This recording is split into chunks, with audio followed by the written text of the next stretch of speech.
por la cultura hacia la grandeza del hombre. Sean todos ustedes bienvenidos a la culminación de la Semana Laboral 2019 de la Universidad Vizcaya de las Américas, Campus Torreón. Les solicitamos atentamente que a partir de este momento programen sus aparatos de radiocomunicación en modo silencio o vibración. En muchas de las ocasiones nos preguntamos cómo se iniciaron, trascendieron y han evolucionado los procesos penales a través del tiempo. Por eso mismo, el día de hoy tenemos el honor de presentar al doctor Jesús Sotomayor Garza, que nos dará la presentación de su libro Procesos Penales Históricos. Dentro de su síntesis curricular, el magistrado Jesús Gerardo Sotomayor Garza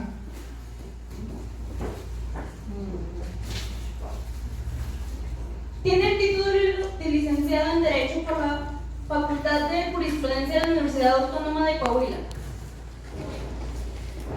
El grado de maestro en Justicia y Derecho por la Universidad Autónoma del Noreste y el grado de doctor en Derecho Penal por el Instituto de Posgrados Humanidades. Dentro del campo universitario se ha destacado por sus logros y participaciones en certámenes académicos de relevancia por catedrático de las materias de Introducción al Estudio del Derecho Civil 2, Derecho Penal, Derecho Agrario. Fue director de la Facultad en Derecho de la Universidad Autónoma de Coahuila de la Unidad Torreón en el periodo de 1978 a 1984.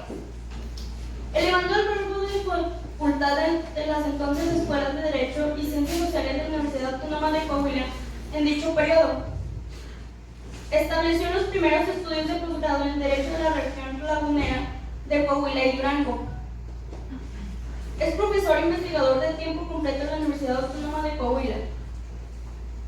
En el ámbito laboral desempeñó los cargos de actuario adscrito al Juzgado Primero de la Primera Instancia de Ramo Civil en la ciudad de Saltillo, Coahuila. Defensor de oficio adscrito al Juzgado Primero de la Primera Instancia del Ramo Penal en la ciudad de Torreón, Coahuila. Juez mixto de la Primera Instancia en el Distrito Judicial de Ríos Grandes con residencia en la ciudad de Acuña, Coahuila. Juez mixto de Primera Instancia en el Distrito Judicial de San Pedro, en la ciudad de San Pedro, en las colonias Coahuila.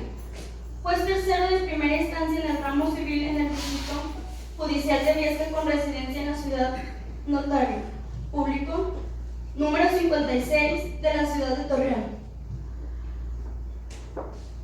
Con licenciatura actualmente, magistrado del Segundo Tribunal Distrital y actualmente magistrado de la Sala Auxiliar del Tribunal Superior de Justicia del Estado de Coahuila.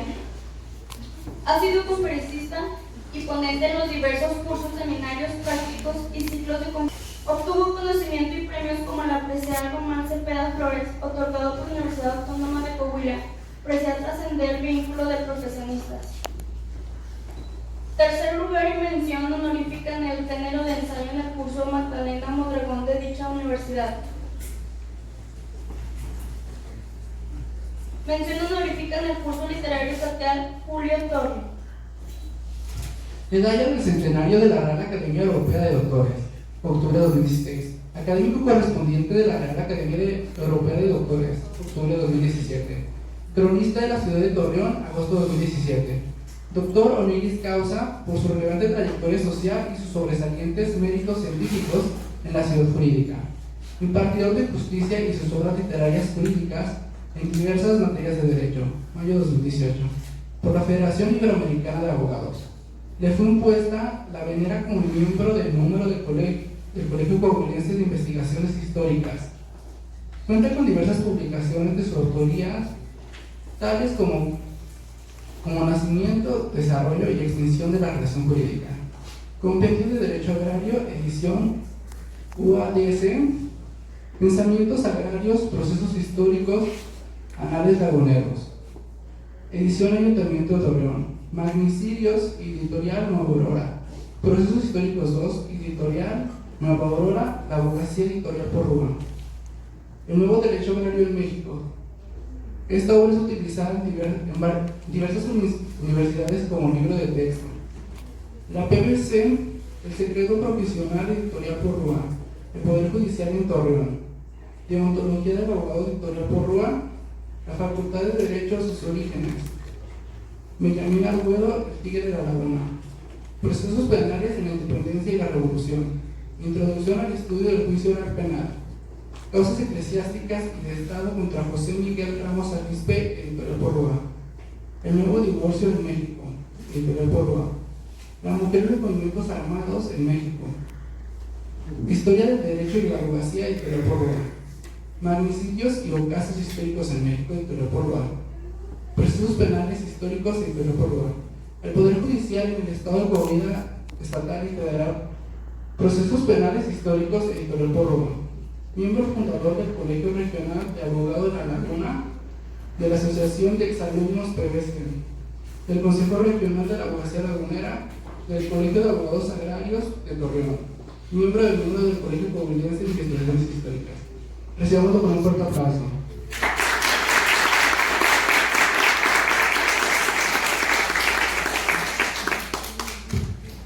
Muchas gracias por esta extensa presentación. Va a durar más que la conferencia, la plática. No, pues muy contento de volver a estar aquí con ustedes, hoy presentándoles y poniendo a su consideración una obra de procesos penales históricos. Precisamente traigo dos libros para la biblioteca, para los jóvenes estudiosos y los maestros que quieran adentrarse en estas páginas. Este libro, lo digo yo en el prefacio, es un libro que se elabora, que se forma precisamente con un lenguaje accesible a todo público, no nada más a los abogados, a los estudiantes de Derecho principalmente y al público en general. ¿Por qué? Porque nos trata 15 juicios históricos que iniciamos con el de Sócrates, con el de Galileo Galilei, el de Juana de Arco, Luis XVI, María Antonieta, Adolf Eichmann,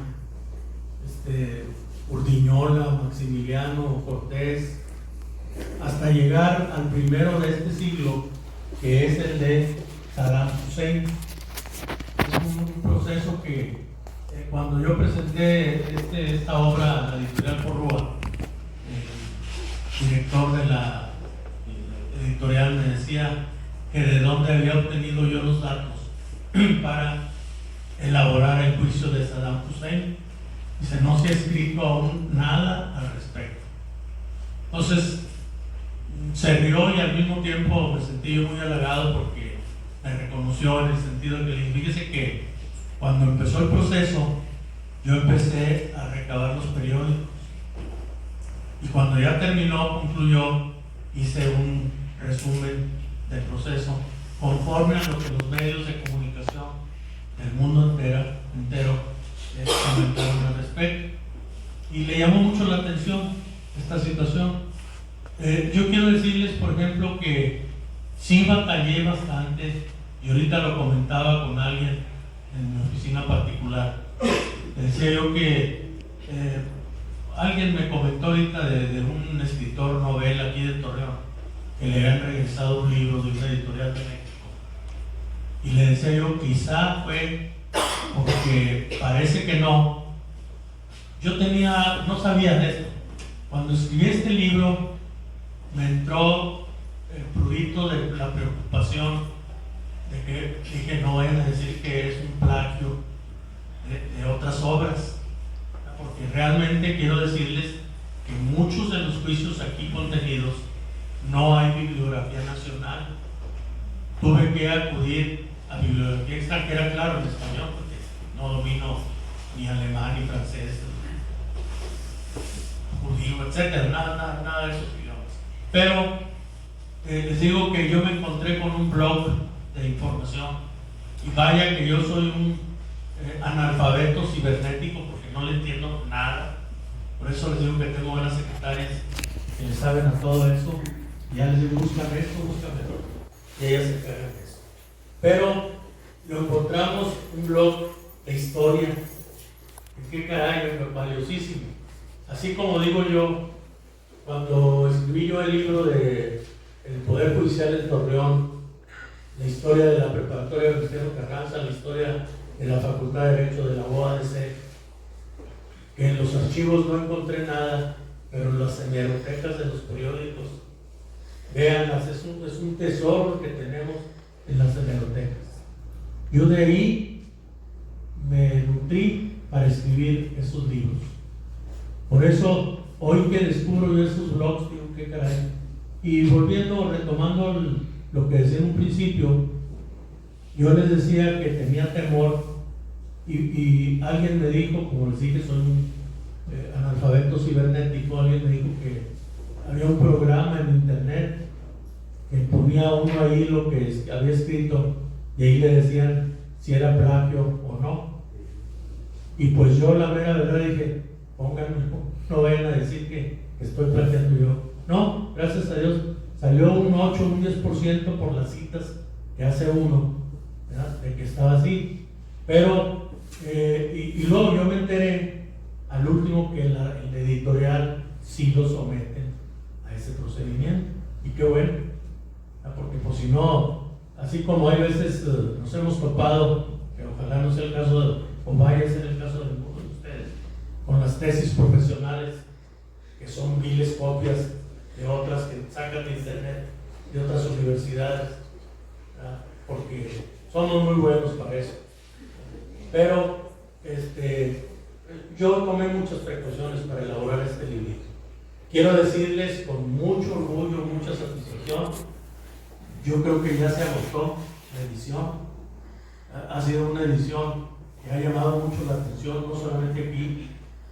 Salió a fines de enero, principios de febrero de este año, y para mayo ya quedaban 200 y fracción de ejemplares. Yo sé que se está vendiendo el libro y ya estamos preparando, o ya está preparado más bien, lo de que al inicio yo hablo de que 2 juicios han marcado a la humanidad en el devenir del tiempo y en el transcurso de los siglos. Uno, el de Jesucristo, un proceso que todos debemos de conocer, y el otro, el de Sócrates. Yo de Jesucristo ya escribí sobre, en una obra que me pidió la Universidad de Coahuila que elaborara, y ya lo tengo listo. Y acabo de recibir un libro de el proceso moderno, no sé cómo dice, de Cristo, donde con mucha sapiencia el autor habla de las violaciones procesales que hubo en el proceso. Claro, trasladado de aquella época, ¿verdad? Simplemente hay eruditos, hay autores que dicen Cristo no tuvo abogado. Y hay otros, por ejemplo, yo tengo una obra del eminente jurista Ignacio Burboa Orihuela, que él recrea incluso los alegatos de Nicodemus, que dice que fue su abogado, cosa que no está muy comprobada, ¿verdad? No se puede comprobar. Pero recuerden ustedes que no había constancias en los procedimientos. Por ejemplo, nosotros tenemos en el libro que escribí de historia del derecho y la abogacía en México, yo me remonté, por ejemplo, a los aztecas. Vean el derecho de los aztecas, de veras sorprendente, impactante la forma en que estaban organizados los aztecas. Tenían desde actuarios, ¿verdad? Tenían quien elaboraba el tlacuilo, que le llamaban, que era el notario de aquella época, con jeroglíficos, desde luego. Elaboraba las sentencias que se dictaban, a veces lo más especial, más importante de un procedimiento, de un juicio. Desafortunadamente llegaron los señores españoles y arrasaron con todo eso porque decían que eran cosas del demonio, no sé qué. Nos quitaron mucho de lo que se tenía. Por ejemplo, en Yucatán hubo un fraile Landa de apellido que ordenó que se quemara todo, se quitara todo, de tal forma que después él mismo, arrepentido, empezó a recabar la información para hacer todo lo correspondiente, retomar la historia de los mayas. Y él tiene un libro, precisamente de ahí me nutro yo para hablar del derecho entre los mayas, de que cómo tenían el divorcio. Dices, no, ¿cómo iban a tener? Pues sí lo tenían. Fíjense, por ejemplo, los aztecas, rápido, antes de entrar al tema, los aztecas tenían el divorcio, pero se decía que el matrimonio que iba a pedir que los desunieran, los jueces les decían, regresa tal día para la audiencia, y regresa tal día, regresa tal día, regresa. Los hacían peor que los juzgados actualmente, donde les difieren las audiencias, y en las juntas también, donde les difieren las juntas, y ahí están. Pues así les decían, ¿para qué? Para que se cansaran, para que ya no siguieran pidiendo que los desunieran. Ya al último, cuando no se vencían por cansancio, dice, bueno, están ustedes separados y háganle como quieran, porque no querían los aztecas que hubiera divorcio. Digo, cosas que vistas actualmente dices, hubo aquí en Coahuila y en toda la República un divorcio llamado divorcio por mutuo consentimiento. A mí me tocó como juez. En un principio eran 2 audiencias las que se llevaban. Precisamente estando en Acuña como juez, los primeros juicios que vi yo de divorcio por mutuo consentimiento voluntario, la secretaria me decía, oiga, ¿le puedo decir una cosa? ¿Sí? Digo, no gastes tanta saliva en tratar de convencerlos, porque eran audiencias de avenimiento. Primero les decían, oye, la sociedad, la familia, el rollo, vamos. No, bueno, ¿insisten ustedes en divorciarse? Sí. Bueno, vamos a fijar una segunda audiencia en tal fecha. A las 2, 3 audiencias que tuve así, me dice la secretaria, oiga, licenciado, no gaste tanta saliva, nunca nos va a convencer. Y en efecto, 2 años que estuve ahí de juez, nunca convencimos a nada. Ya luego se cambió a una sola audiencia, que quizás el legislador dijo, no, pues no tiene caso. Nadie acepta, oye, pues de veras tienes razón, mejor no me divorcio. No, ya, llevaban su idea de divorciarse. Bueno, pues los aztecas no diferían audiencias, pero le decían a los que iban, vete después, y vete después, y vete después, y los cansaron. Bueno, yo rápidamente les voy a hablar, ya es sábado, estas horas, y además el fin de la semana del abogado, de la abogacía, quiero decirles ya nada más un breviario cultural, y ustedes lo han de saber, yo lo publiqué en un artículo que se distribuyó en los periódicos de la localidad, el Día del Abogado, y yo digo que ese día, 12 de julio, muchos me han preguntado, ¿por qué 12 de julio? ¿Qué tiene de especial ese día? Bueno, porque ese día se dictó la primera cátedra de Derecho, no en México, sino en toda América. Fray Bartolomé Frías de Albornoz, en la Real y Pontificia Universidad de México, dictó la primera cátedra, que se llamó Prima en Leyes. Esa cátedra fue la primera, repito, no solamente en México, sino en América. Afortunadamente tuvimos un presidente de la República, abogado, don Adolfo López Mateos, y un diario de circulación nacional, creo que el Diario de México, Heraldo de México, no sé, hizo un concurso al respecto, y unos abogados pidieron que se señalara ese día como Día del Abogado en memoria de aquel fraile que dictó la primera cátedra. Yo les decía a mis alumnos hace tiempo que increíble, en México los aztecas, ustedes recordarán, tenían un centro de enseñanza, el Calmecac. El Calmecac, ahí se les daba educación jurídica. Dice, no puede ser esto. Pues sí, les daban educación jurídica. Incluso hay un códice, por curiosidad de algo, códice mendocino, en el cual se ve en un juicio, se ven detrás de los jueces, se ven 2 jóvenes.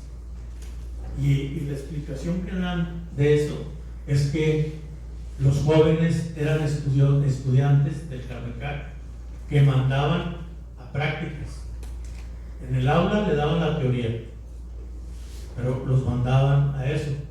Que yo comentaba, y ahí se las dejo en el tintero a ustedes, comentaba que cuando yo llegué después aquí a Torreón, un día llega mi secretario y me dice: oiga, está un grupo de alumnos que vienen a escuchar, a presenciar la audiencia. ¿Alumnos de dónde? Pues de derecho. A ver, pásalos. Yo no sabía. Ya me dijeron: no, es que en la clase de práctica civil forense nos exigen que asistamos a 3, 4, no sé cuántas audiencias, y nos tienen que firmar de que asistimos, el secretario o el juez. Pues qué bueno, está muy bueno eso, porque no es lo mismo lo que nos dicen los libritos ni lo que nos dice el maestro. No hay como estar ahí viendo en la realidad. Bueno, después de este preámbulo, yo quisiera, aparte de darles las gracias que ya se las di por estar nuevamente con ustedes, y ofrecer a que cuantas veces nos invitan y sepamos el tema, si no, pues ni para qué hacer el reading, ¿verdad? Entonces, yo quisiera que habláramos brevemente, por ejemplo, el proceso contra Sócrates. ¿Por qué dicen que es de los juicios de mayor impacto en la humanidad? Pues en primer lugar por el personaje que era. Sócrates, un gran filósofo, el padre de la filosofía, etcétera, etcétera. A él, las acusaciones que le hacen son dos: impiedad y corrupción de la juventud. Sí. Entonces, el primero, la impiedad, que era no venerar a los dioses de Grecia. Decían que era, este hombre no lo hacía. Y a la juventud, la perversión o la corrupción, o como se le quiera llamar, era porque las doctrinas que les dictaba, que les daba dos alumnos, Critías y Alcíbiades, fueron tremendos en la Grecia, ¿verdad? Y decían que él había corrompido a la juventud en eso. Bien, le presentan, es increíble, todavía en un libro, no recuerdo el título del libro, venía que todavía hasta hace no sé cuánto estaba la acusación que le hacen a Sócrates. Melito se llamaba, hijo de Melito, ¿verdad?, contra Sócrates por los delitos que les menciono, y dice: él, la pena es la de muerte. Y el psicofonte era un tipo actuario actual que les llevaba a conocer a Cristo. Se hacía el proceso, lo presidía el que se llamaba arconte rey. El arconte rey hacía las veces de, no las veces, sino que era el juez. Pero lo que era cierto era que quienes juzgaban era un jurado compuesto por 501, 502 griegos. En el caso de Sócrates no fue la excepción. Bien, empieza el juicio. En primer lugar, Sócrates no quiso defensor, no se defendió el señor. Dice Platón, que fue un personaje que presente en el juicio, dice: con que Sócrates hubiera argumentado los beneficios que él dio a la ciudad de Atenas, por ejemplo, y a Grecia toda, por la filosofía que impartió en tantos lados, la forma en que él ayudó a la formación del Estado, etcétera, lo hubieran absuelto. Pero lejos de eso, él dijo, por ejemplo, en relación a lo de los jóvenes: no, yo para nada, yo no fui maestro de nadie, no soy quien para ser maestro. La impiedad dijo: no, yo a los dioses yo los respeto y todo, pero no tengo por qué andar en los templos, etcétera, adorando una figura, bla, bla, bla. Se defendió de una manera muy simplista, vamos, valga la expresión, muy tenue, muy leve. No le interesó. Yo creo que estaba cierto de que no le iban a hacer nada, porque era Sócrates, ¿verdad? Sin embargo, el jurado, ha habido discusión en cuanto a eso. Unos dicen que 281 jurados votó por declararlo culpable y 220 por declararlo inocente. Hay discusiones en cuanto al número. Lo cierto es que hayan sido 220, 280 en contra, pues es poca la diferencia. Para un hombre que no se defendió en juicio, que no argumentó absolutamente nada, pues caray, es bastante loable la actitud, la determinación de los ciudadanos de Grecia en declararlo inocente, no culpable. Sin embargo, pues ustedes saben, lo declaran culpable. ¿Qué acontece con esa declaración? Pues, la muerte. Pero fíjense ustedes, el sistema judicial griego decía que el sentenciado tenía la facultad de pedirle al jurado y al arconte sobre todo la conmutación de la pena. Conmútamela por el destierro. Y se las concedían. Generalmente era concedida la conmutación de la pena. Sin embargo, en este caso, Sócrates no pidió nada. No quiso saber nada de eso. Ya me condenaron y hay que acatar la ley. Tan era responsable y obediente de la ley, cumplidor de la ley, que en ese momento, cuando ya lo sentencian, sale, se lo llevan a donde lo tenían detenido, un cuarto, que hay unos óleos preciosos que he visto yo de esa escena. Y llega un grupo de amigos de Sócrates y le dicen, tenemos planeada tu fuga, ya tenemos todo listo para que ahorita en un momentito te salgas de aquí. No. Se debe de cumplir con la ley. Y la ley dice que debo de beber la cicuta, que era un veneno. Lo debo de beber. Oye, pero que mire. No, señor. Los regañó porque estaban llorando. No lloren, pues es muy normal, muy natural. Cuando llega el verdugo, le lleva la cicuta, lo hace que beba la cicuta. Y Sócrates empieza a caminar. Y le dice al verdugo, oiga, no camine tanto porque le va a hacer más efecto más rápido el veneno.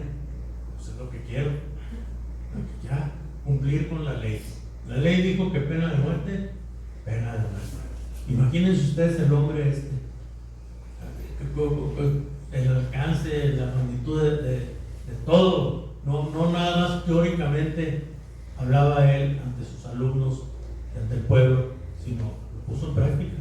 Hay que cumplir con la ley. Otro de los casos muy interesantes es, por ejemplo, dos casos que alguien pues no me rebatía, pero me decía que se habían violado todas las normas judiciales, penales, el debido proceso, la presunción de inocencia, etc.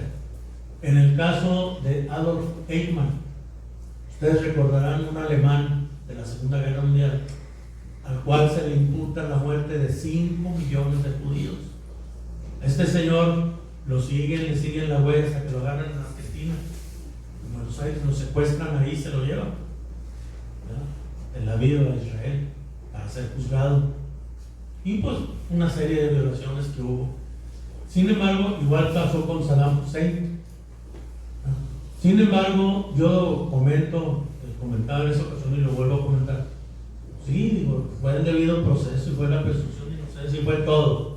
Pero también lo que hicieron los señores no estaba para menos, ¿verdad? No estaba para menos. Entonces había que hacer justicia. Había que hacer justicia.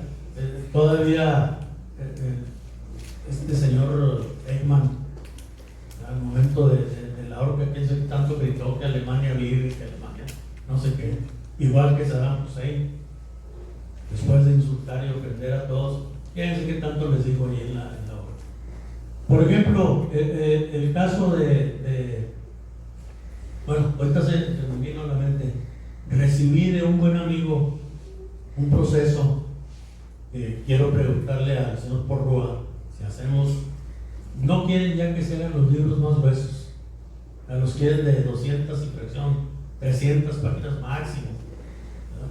Entonces yo le digo, he pensado hacer una segunda edición, perdón, una segunda parte, no una segunda edición. Por ejemplo, me llega un proceso de un papa, proceso de hace 1000 años, muchachos. Este papa, fíjense, pues no tenía nada de inusitado ni nada que lo procesaran a como estaban las cosas, pero lo que pasa es que ya estaba muerto, lo sacaron de la tumba, lo sentaron en una silla y lo amarraron, y ahí le hicieron el proceso a este señor, que yo les decía precisamente, oye, pues es muy cierto lo que dijo aquel, que no hay nada nuevo bajo el sol. Hace días leía yo en una revista, el Jurisconsulto, que se circula aquí en la región, que sacan un proceso que yo hice hace muchos años, un proceso post-mortem, pero ese fue en 1914, 15. Resulta ser que don Francisco Villa está en Juárez y está recibiendo gente, y llega un ganadero inglés, William F. Benton, y le dice: general, yo estoy hasta aquí, que lleguen sus tropas y saquen ganado, saquen maíz, saquen frijol de mi tierra, que para la causa. No, pues es que debe usted cooperar. Y que no, que cooperar. Lo insultan, lo ofenden y se le hincha encima. Pues, ustedes saben cómo era mi general. Le habla a aquel señor famosísimo, que tengo pendiente escribir algo sobre él, don Rodolfo Fierro, famoso Fierrito. Y habla: Fierrito, encárguese de él. Ya, Fierrito se encarga. Pero resulta ser que era un súbdito inglés. Se juntan Estados Unidos e Inglaterra, van y le reclaman a Venustiano Carranza. Venustiano Carranza le habla a Villa, se comunica y le dice: oye, ¿qué pasó con este inglés? Villa, con aquella astucia que lo caracterizó toda su vida, de inmediato le contesta y le dice: el súbdito inglés William F. Benton fue procesado, fue juzgado, sentenciado y ejecutado. Y no, le dice, le habla al tal Fierrito: ¿se acuerda aquel inglés que le dije? Sí. ¿Qué hizo con él? No, pues me lo llevé a que cavara su tumba, le di un disparo en la nuca y lo echamos ahí. Bueno, ¿sabe dónde está? Sí. Bueno, vaya, sáquenlo, amárrenlo a una silla y dispárenle a la distancia reglamentaria como si lo hubieran fusilado. Entonces, lo hace Fierro, va y cumple las órdenes que le dio el general, y a los abogados les dice: levántenme actas de un proceso. De tal manera que cuando llega la comisión de Inglaterra y de Estados Unidos, les dice: oye, no, a ver, péguenme el proceso contra fulano. Lo llevan, bien, aquí está. Pues sí, aquí dice que culpable por haberlo agredido a usted y amenazado de muerte. No, dice, pero el cuerpo, no, a ver, llévenlo donde está sepultado. No, lo sepultamos y todo, pues lo llevan. No había los recursos forenses que hay actualmente. Pues, yo creo que meses después de eso fue cuando le dieron los balazos en el pecho. Lo sacan, lo examinan. Sí, no, pues efectivamente fue fusilado. Nomás que alguien dice: bueno, y el tiro que tiene acá en la nuca, que pues no, también los señores: ese fue el tiro de gracia. No hay problema. No, pues no hay problema. Ya murió todo por la astucia de este señor. Por eso les digo, de ese papa, les digo: no, que aquí en México también. No contra un papa, desde luego, contra un inglés se hizo. Así podemos nosotros hurgar y sacar los procesos que no se imaginan. Por ejemplo, aquí viene el de este señor Maximiliano. Maximiliano tuvo la defensa, tuvo en su favor como defensores a los mejores abogados de la época, que eran Martínez de la Torre y no me acuerdo el otro. Lo defendieron muy bien. Hubo un proceso con todas las normas, con todo lo que había en la época, y fue pues muy sentenciado a muerte el señor, porque pues por la intervención y todo lo demás. que muchos dicen, precisamente en el libro de Historia del Derecho, yo lo menciono, Maximiliano dictó leyes muy buenas, muy positivas aquí en México. Por ejemplo, legisló sobre el trabajo de los menores, sobre el horario que deberían de tener los trabajadores. Era más liberal que conservador, vamos. Por eso yo creo que le retiraron mucho el apoyo y terminó como terminó, ¿verdad? Ahí el proceso, por ejemplo, de Galileo Galilei, también son procesos que dice uno a la luz de la actualidad. No es posible que este señor lo hayan procesado porque él decía que del movimiento del Sol, de la Tierra, pero esa era una teoría científica. Pues sí, pero estaba en contra de la Biblia y de no sé qué y no sé cuánto, y lo procesan. Hasta ya después lo condenaron.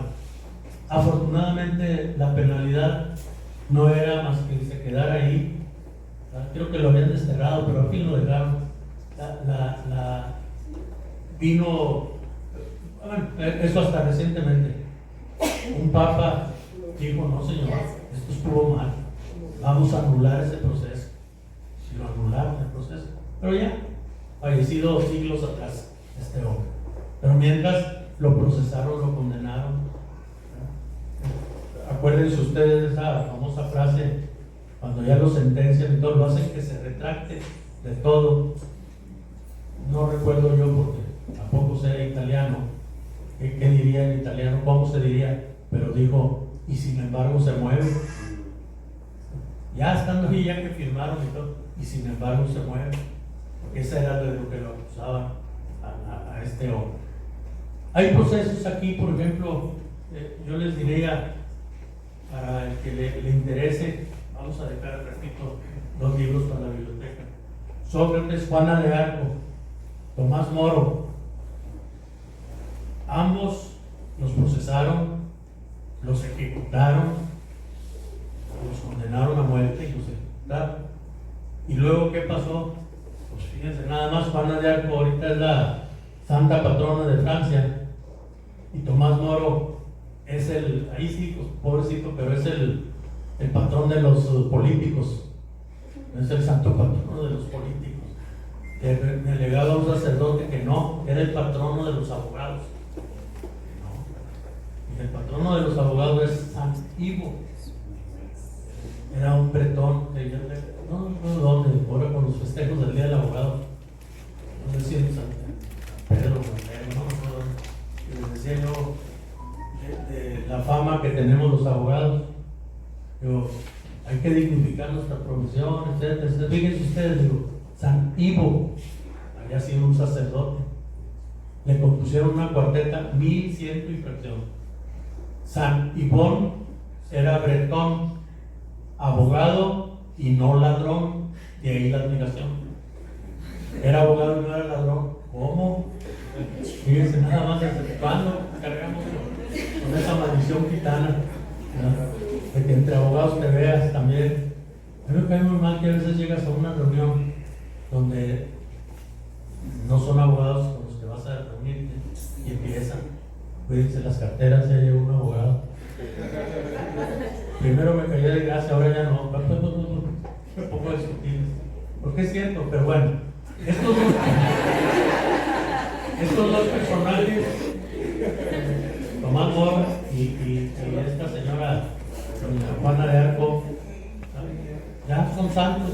Después de que los procesaron, hicieron escarnio de ellos como no se unieran. ¿Cuál fue el delito, la falta de Tomás Moro?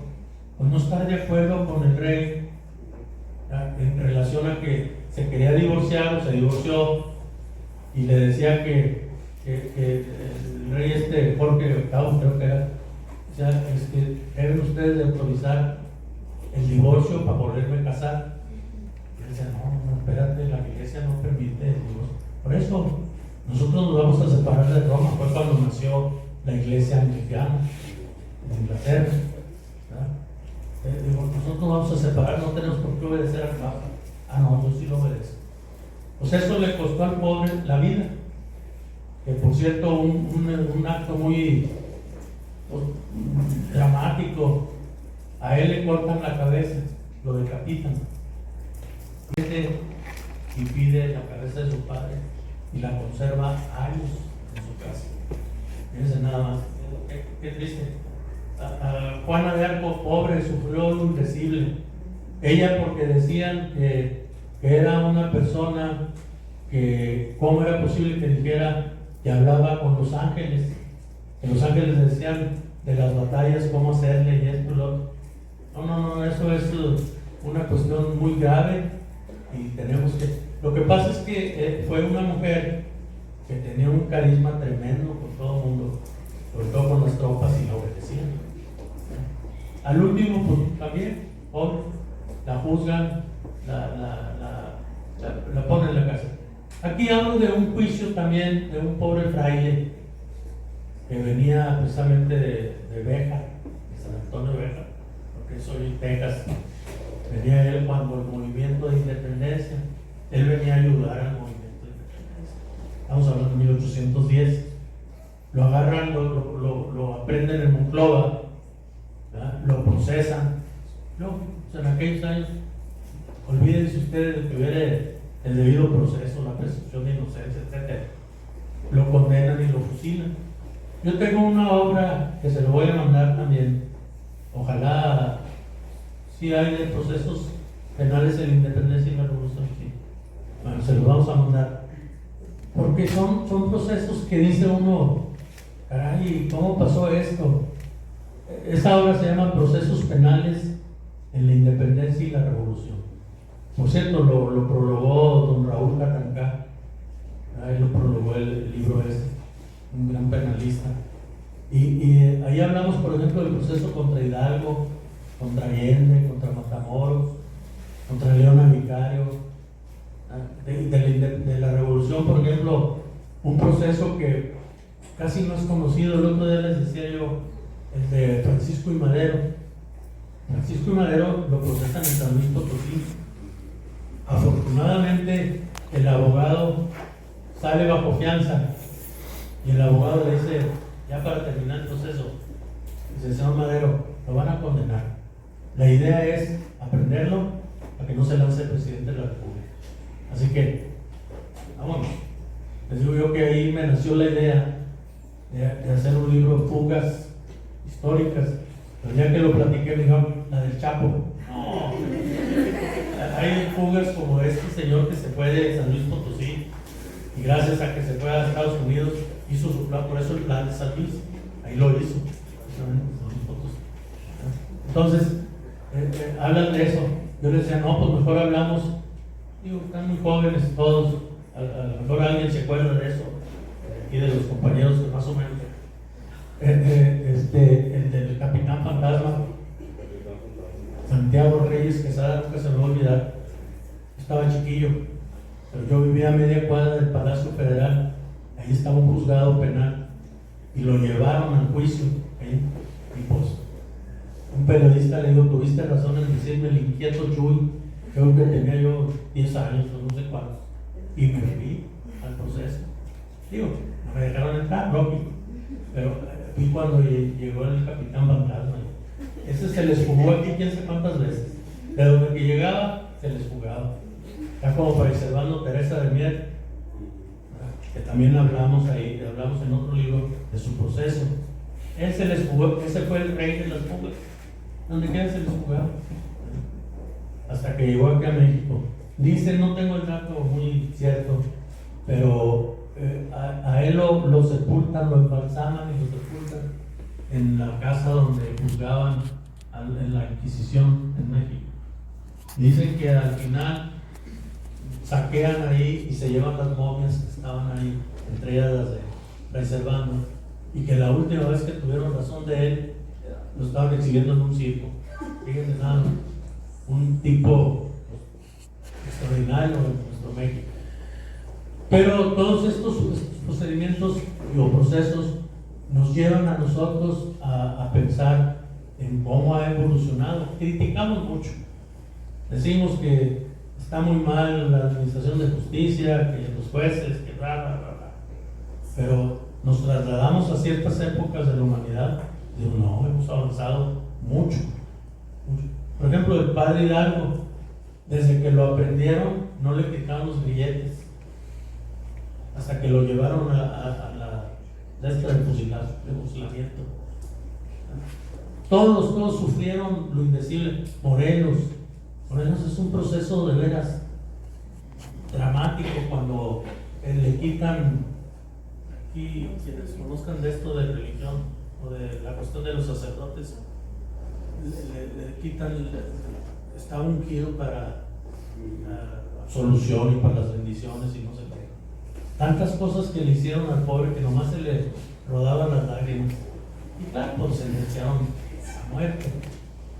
Pues cada uno de ellos sufrió lo que no sufrieron. Hoy cumple en noviembre 100 años de que lo fusilaron Felipe Ángeles, el general Felipe Ángeles. Que un proceso también dramático, porque era un hombre, yo creo que fue el único revolucionario con estudios. Él se preparó en Francia.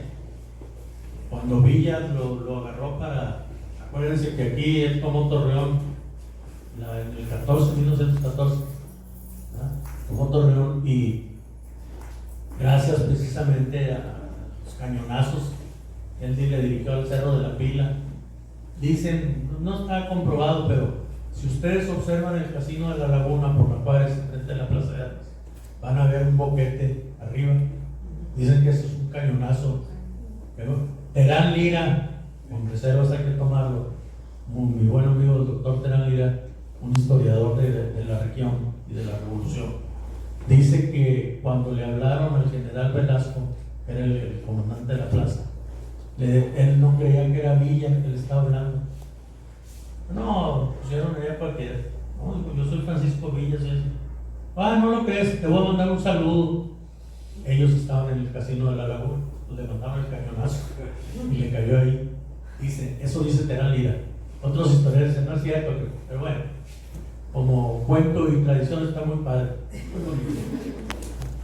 Todos esos procesos que les digo se dieron en su momento histórico.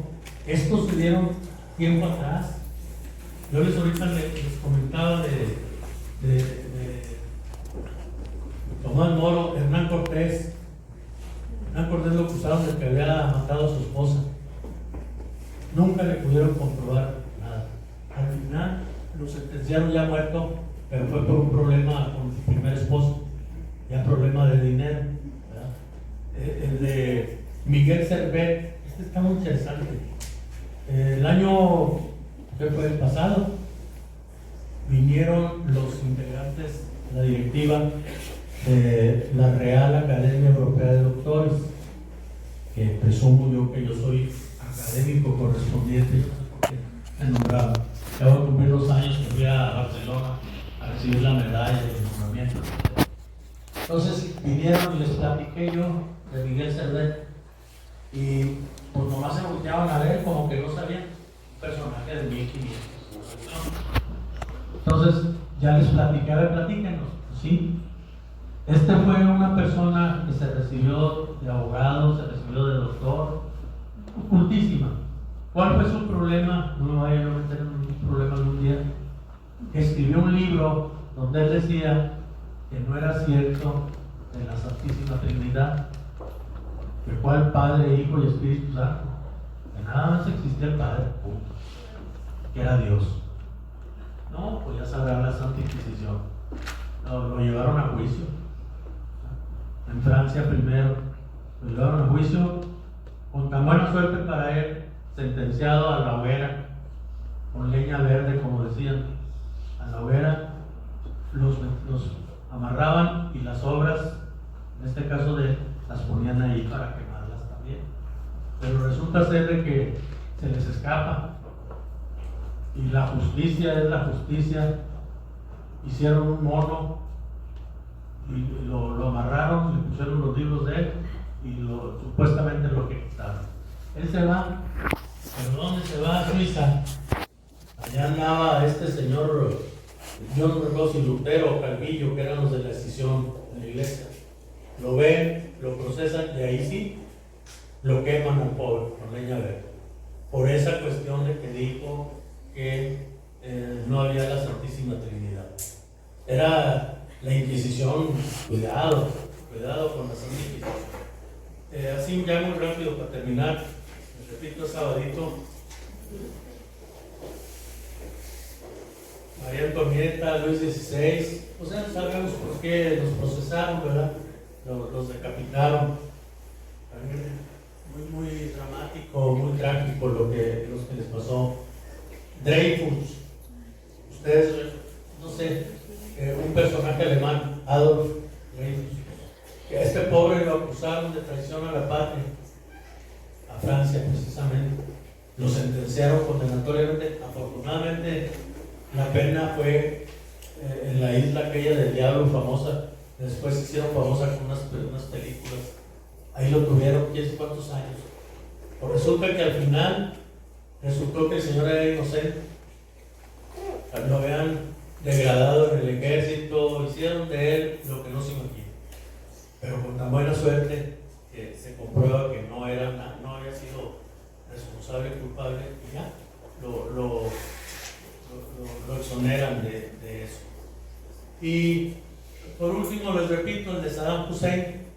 Adolf Eichmann y Saddam Hussein están como juntos, porque ambos fueron genocidas en su momento y en su pueblo.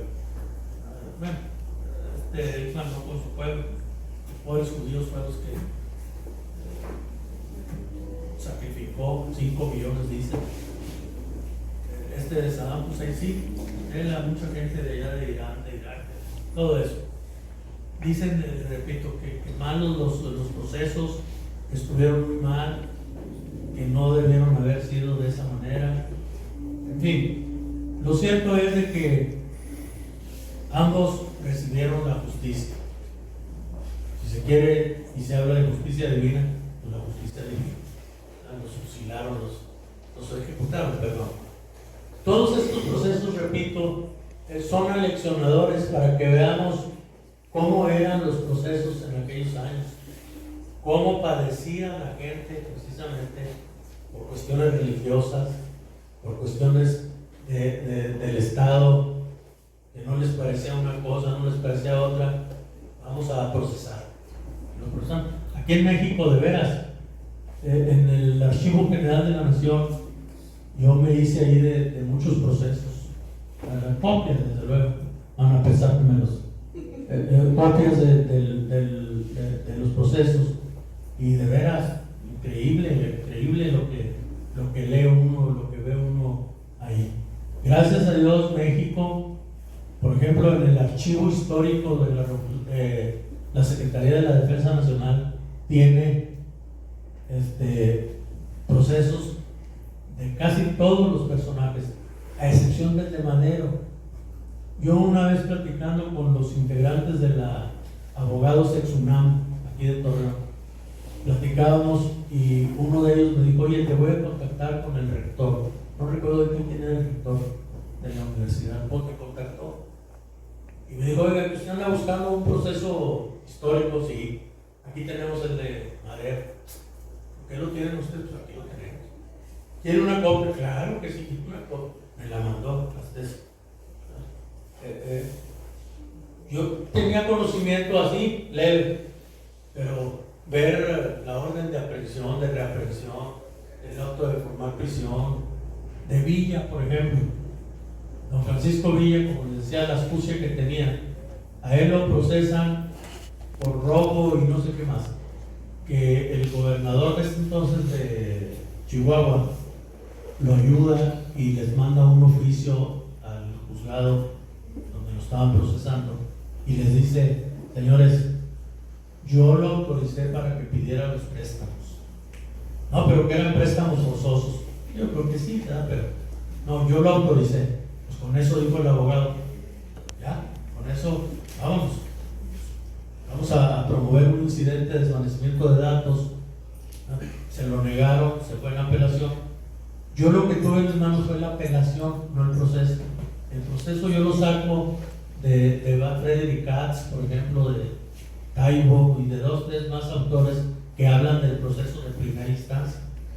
Yo saco todo lo de segunda instancia, que muchas de las veces les digo yo, no, procuren el TOCA, que así se le llama, sobre todo el TOCA penal, porque ahí viene todo, ahí vienen los expedientes, copia.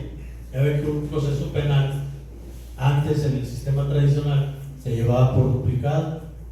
Entonces, a nosotros en la sala, por ejemplo, nos mandan, todavía hay juicios de sistema tradicional, los 2 expedientes. Entonces, aquí vemos nosotros que, por ejemplo, en el caso de Villa, es interesante ver, dicen, oye, ¿cómo se fugó Villa? Porque fue otra de las fugas históricas. No de Lecumberri, como dice la mayoría, no, de Santiago Tlatelolco, la cárcel. Se fuga de la manera más sencilla.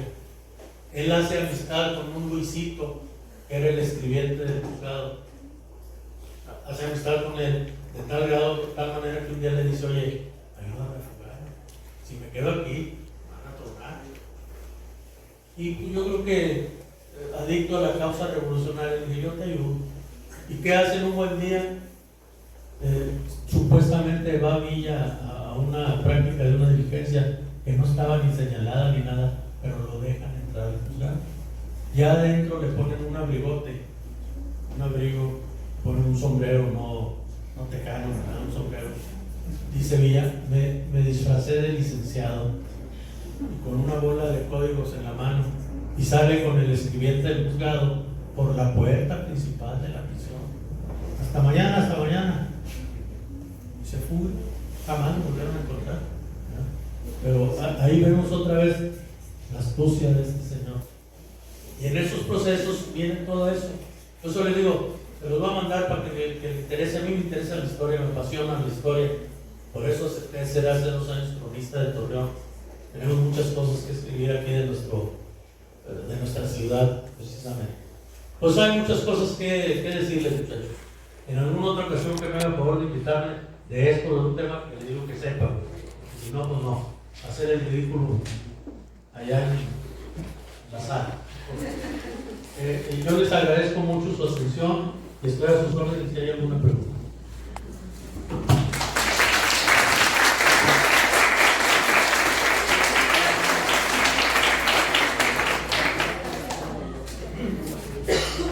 ¿Alguno de ustedes tiene alguna pregunta para nuestro invitado? Dicen que no, es como les digo yo en clase, cuando les pregunto, muchachos, ¿alguna duda, algo que no hayan entendido? No, todos así como ustedes. Qué bárbaro, tu mayor eres lo máximo.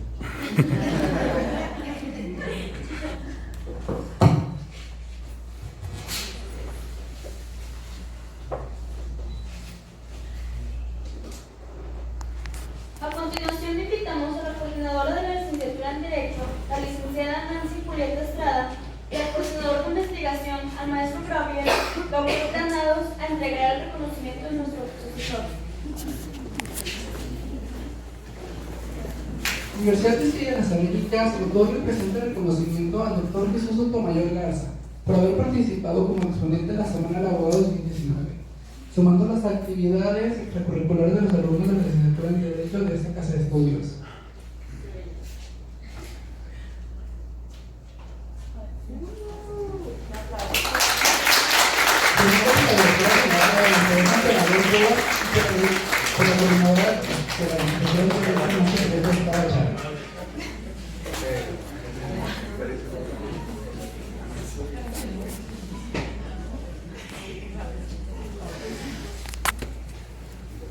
Ahora bien, invitamos a nuestra directora general, la licenciada Laura Elizabeth Montemayor Cobas, al que cierre de manera oficial esta Semana del Abogado y Semana de Investigación de esta Casa de Estudios.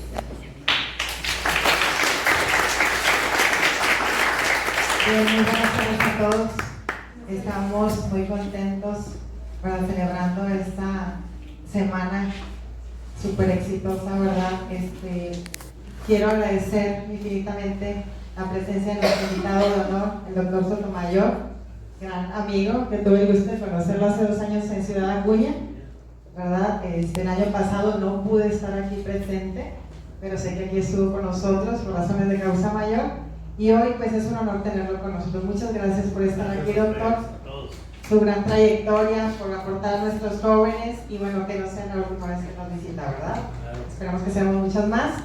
Bien, y vamos a, les voy a invitar, si nos puede acompañar, por favor. Vamos a hacer el cierre de lo que es la investigación científica y lo que es en el marco de la celebración del Día del Abogado, la Semana del Abogado a la Par. Entonces, muchachos, pues felicidades, todo un éxito, ¿sí? Nada más como referencia, felicidades por todo su esfuerzo, por la presentación de todas las licenciaturas.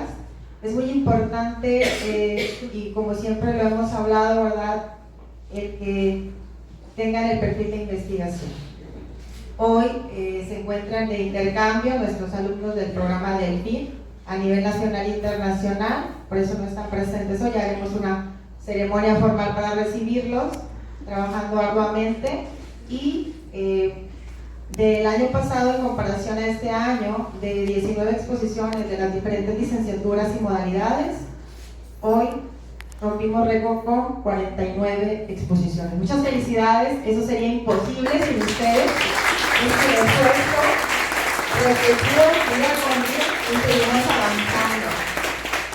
A un mes de que crece nuestra primera generación de abogados para entregárselos a la sociedad, un gran compromiso, ¿verdad? La emoción.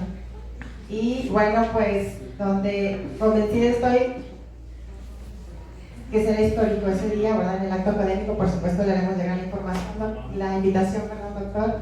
Y bueno, chicos, pues muchas felicidades a todos. Damos por cerrada la Semana de Investigación Científica 2019, coordinada exitosamente por el licenciado Gabriel Granados. Y la Semana del Abogado, felicidades por su gran esfuerzo, trabajaron muchísimo, pero bueno, vale la pena, ¿verdad?, cuando hacemos lo que nos gusta, con pasión y vocación. Licenciada Nancy Estrada, muchas felicidades también a usted y a todos los alumnos de la licenciatura de Derecho y en general. Muchas gracias a todos.